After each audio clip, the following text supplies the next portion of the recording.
নমস্কার, কেমন আছেন সবাই? আশা করি ভালো আছেন। আমরাও সকলে ভালো আছি। আজকে রবিবার, এখন বাজে বিকেল 5টা 10।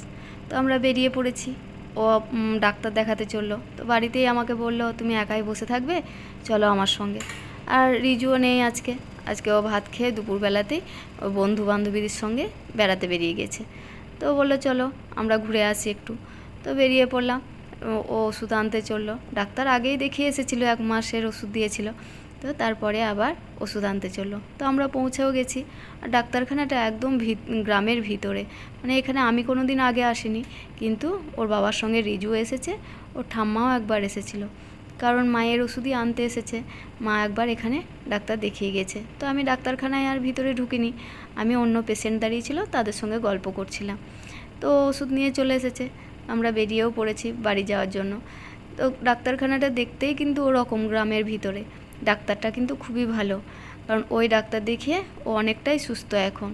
ওকে তো ডাক্তারে বলেছিল রামপুরহাটে অপারেশন করতে হবে, তো অপারেশন না করে এখানে 2 মাস ওষুধ খেয়ে এখন অনেকটাই সুস্থ। আমার শাশুড়ি মাও এখানে ডাক্তার দেখিয়ে অনেকটাই এখন ভালো আছে। আর যে রাস্তায় আমরা এসেছি সে রাস্তায় কিন্তু এখন আমরা যাচ্ছি না, অন্য রাস্তা দিয়ে যাচ্ছি, কারণ নলহাটি যাবে ও, একটু ওর কাজ আছে। আর রাস্তাটা এত খারাপ, তো অনেকটা আসার পরে আমি বলছি যে রাস্তায় এসেছি সেই রাস্তাতেই চলো, এই রাস্তায় যাবো না, ভালো না রাস্তাটা। তো ও বললো যে না, অনেকটাই চলে এসেছি, তারপরে এবার রাস্তা ভালো আছে। রাস্তা ভালোই ছিল, কিন্তু একটুখানি এসে একটা ট্রাক্টর ফেসে গেছে, সেখানে পড়ে গেলাম জ্যামে। তারপরে আবার যদি ট্রাক্টরটা ঠিক হলো, তারপরে মালগাড়ি দাঁড়িয়ে আছে, কারেন্ট ছিল না, সেই কারেন্ট এলো, মালগাড়ি গেল, তারপরে আমরা বেরিয়ে এলাম। তো নলহাটি চলে এসেছি। তো ওর কি কাজ ছিল, সে কাজটা সেরে এই যে দাদার দোকানে লস্যি খেতে চলে এলাম। তো আমরা কিছুক্ষণ দাঁড়ালাম, কারণ রিজু ফোন করলো যে মা আমরা আসছি, তোমরা একটু দাঁড়াও। তো ওদের জন্য অপেক্ষা করলাম যে এলে একসঙ্গেই লস্যি খাবো। তো তা ওরা এখনও তো আসেনি দেখে ও 1 গ্লাস আর আমি 1 গ্লাস লস্যি খেয়ে নিলাম।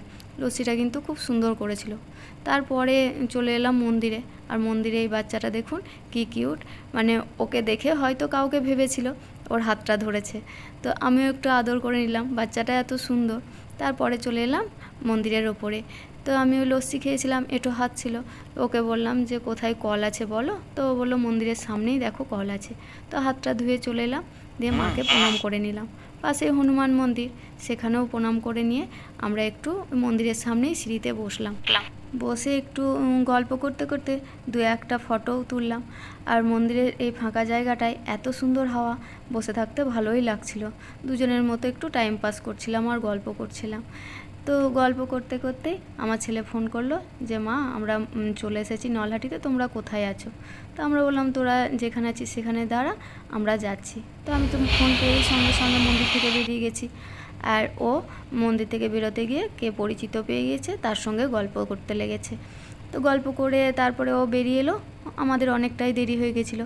তারপরে ওকে রিজুকে ফোন করলাম, তো বললো আমরা স্টেশনে দাঁড়িয়ে আছি।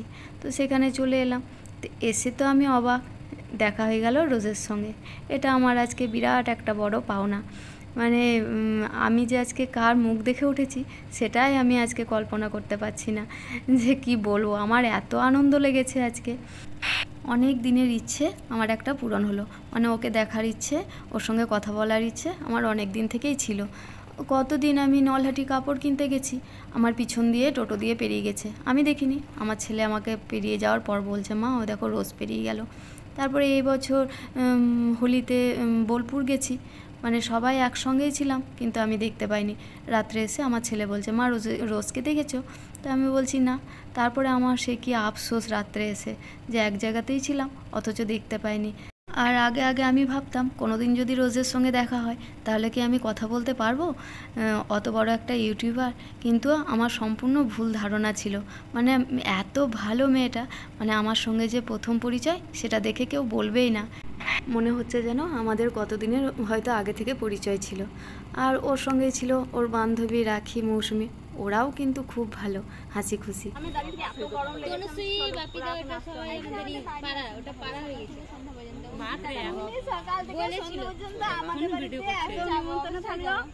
কেটে করে ঠিক করবে। মৌসুমিও দেয় না, মৌসুমিকে এবার আমি চিনি না বলে ওর নাম করলাম না, তোমরা দিয়ে কন্টিনিউ করো। মধু মধু যে তোমার দিদি হচ্ছে ওটা, মানে ওদেরই মোবাইলে তো মানে ওটা এরকম নিয়েছে ওটা নিজের মেলা দিন কখনো মুখটা মনে হচ্ছে যেন দেখে আরে মধুকে বলছে না মধু এটা দিদি নয় এটা স্টাফ ওখানে কাজ করে বাড়ি কোথায় ও? একটু কাছে এটা একদম কম মানে আমাদের বাড়ি থেকে কাছে আর রাখিকে এমনি চিনি না চিনি ওর মুখে চিনি কেমন নামে নিন্দাল হয়েছে ইয়েস, আমাকে বলে এই দেখো মা রাখি দেখা হলেই বলবে আমি রাখি আন্টি বলি। আর সবাই গল্প করতে করতে না অনেকটাই রাত হয়ে গেছিলো। তো ওরা তো ওইদিকে বাড়ি চলে গেল আর আমরা এদিকে চলে এলাম। তো আসার পথে এই দোকানটা খোলা দেখে ও বললো দাঁড়াও কয়েকটা পাউরুটি কিনে নিই, কারণ গিয়ে তো আর রুটি করবে না, অনেকটাই রাত হয়ে গেছে। তো আমিও বললাম যে নিয়ে নাও, দিয়ে 3 প্যাকেট পাউরুটি কিনে নিল। বাবা তো পাউরুটি খায়, তো বাবা কাঁচাই খায়, বাবাকে আর সেঁকতে হয় না।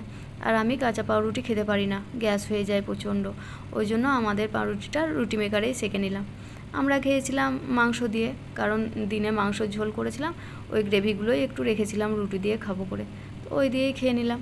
তো যাই হোক বন্ধুরা, ভিডিওটা তাহলে এখানেই শেষ করছি, দেখা হচ্ছে অন্য কোনো ভিডিওতে। আর ভিডিওটা যদি ভালো লেগে থাকে তাহলে একটা লাইক কমেন্ট করবেন আর চ্যানেলটাকে সাবস্ক্রাইব করে আমার পাশে থাকবেন। Good night.